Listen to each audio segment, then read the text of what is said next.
Sir sir sir మీరు ఆగండి sir.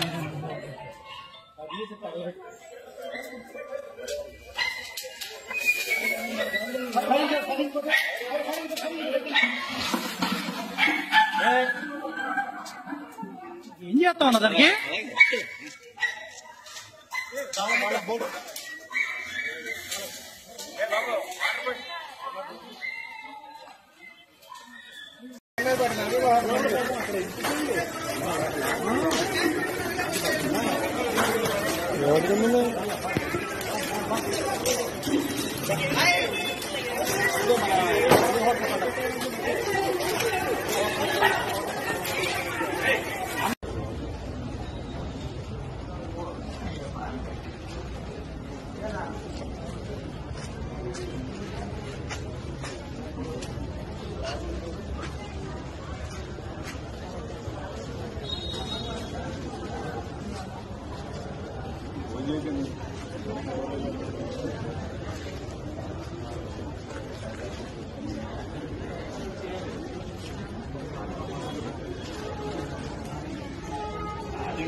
ఎవరు వచ్చారమ్మా?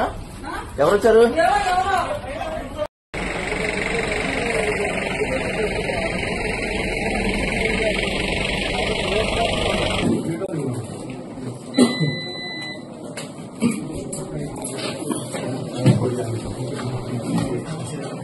అందరికీ నమస్కారం. ఈరోజు సాయంత్రం ఏలూరు నరసింహరావుపేటలో జగన్మోహన్ రావు వీధిలో ఉన్నటువంటి డెంబ్రో సంబంధించినటువంటి వాళ్ళ యొక్క పాత గోడౌన్లో వాళ్ళు కొంత ఫర్నిచర్ పెట్టుకోవడం జరుగుతుంది. ఆ ఫర్నిచర్ తగలబట్టడం జరిగింది. దాని నిమిత్తం అదే సమయానికి అక్కడ ఉన్నటువంటి దగ్గరలో ఉన్న పోలీసు సిబ్బంది చేరి దాన్ని ఆపేయడం జరిగింది. ఈ లోపల అక్కడ కొంత దూరంలో ఉన్నటువంటి ఈ గత వారం రోజులు 3 రోజుల నుంచి ఈ సాక్షి విషయంలో వచ్చినటువంటి విషయమే నిరసన తెలియజేయడానికి వచ్చి జరిగింది. అంతేగాని సాక్షి కార్యాలయానికి నిలుపుపెట్టడం కానీ వారి ఫర్నిచర్ తగలబెట్టడం కానీ ఏ విధంగా కూడా జరగలేదు. ఇది కేవలం డెంబ్రోకు సంబంధించిన ఉంగరాల శ్రీనివాసరావు గారి యొక్క పాత గోడౌన్లో ఉన్నటువంటి పాత ఫర్నిచర్ దగ్గర మంటలు రావడం జరిగింది. ఆ మంటలు ఏదో విధంగా వచ్చినాయి, ఏ విధంగా వచ్చినాయి అనే దాని మీద ఆలోచిస్తున్నాము. అంతేగాని సాక్షి కార్యాలయాన్ని కానీ సాక్షిలో పనిచేసే సిబ్బంది కానీ ఎటువంటి ఇది కలగలేదు. పూర్తి స్థాయిలో బందోబస్తు ఏర్పాటు చేయడం జరిగింది. ఎక్కడ కూడా ఎటువంటి అవాంఛనీయ సంఘటనలు జరగకుండా చేశాం.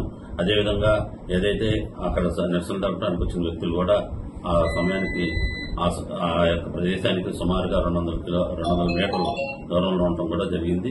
కాబట్టి ఈ విషయాన్ని గమనించి ఎవరు కూడా ఈ సోషల్ మీడియాలో వస్తున్నటువంటి పుకార్లు కానీ వర్గ వైవిధ్యాలు కానీ వివిధ వర్గాల మధ్య ఎటువంటి అభద్రతాభావం కలిగించే విషయాలు కానీ ప్రచారం చేయొద్దని మనం చేస్తున్నాం. అట్లా కాకుండా సోషల్ మీడియా వేదికగా మీ ఇష్టం వచ్చినట్టుగా ప్రచారం చేసి సమాజానికి హానికరే విధంగా వర్గ వైవిధ్యాలు పెంచే విధంగా కనుక చేస్తే వారిపైన తగిన చర్యలు తీసుకుంటామని ఈ పత్రికా ముఖంగా తెలియజేస్తున్నాం.